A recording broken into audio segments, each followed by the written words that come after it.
কাতারে ইসরায়েলের নজিরবিহীন হামলা যেন গোটা আরব বিশ্বের জন্যই এসেছে অশনি সংকেত নিয়ে।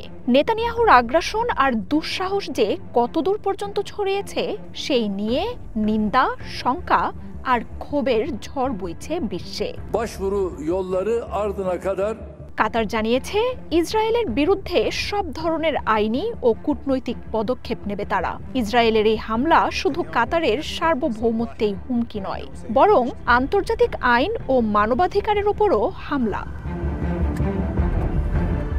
এই হামলার জবাব যে ইসরায়েলকে দেয়া হবে সেটাও স্পষ্ট জানিয়েছেন কাতারের আমির।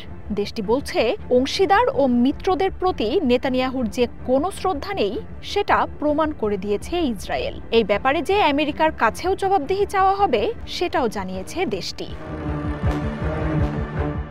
কাতারে হামলার নিন্দা জানিয়েছে সৌদি আরব। হামলার পরই কাতারের আমিরের সাথে ফোনে কথা বলেছেন যুবরাজ মোহাম্মদ বিন সালমান। ইসরায়েলের আগ্রাসনের বিরুদ্ধে আন্তর্জাতিক সম্প্রদায়কে রুখে দাঁড়ানোর আহ্বান জানান তিনি। ইসরায়েলের আগ্রাসনের বিরুদ্ধে ক্ষোভে ফেটে পড়েছে মিশরের সিসি এবং তুর্কির এরদোয়ান সরকারও। কাতারের নিরাপত্তাকে জর্ডানের নিরাপত্তা বলে জানিয়েছে আম্মান।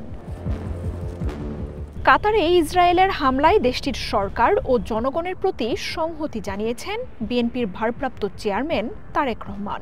ইসরায়েলের বিরুদ্ধে পদক্ষেপ নিতে আন্তর্জাতিক সম্প্রদায়কে আহ্বান জানান তিনি।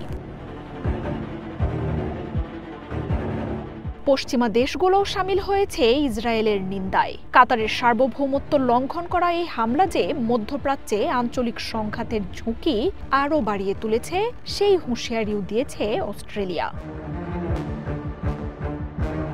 জাপান, ইন্দোনেশিয়া, ব্রিটেন, মালয়েশিয়া, নিউজিল্যান্ডও ইসরায়েলকে জবাবদিহিতার আওতায় আনার আহ্বান জানিয়েছে।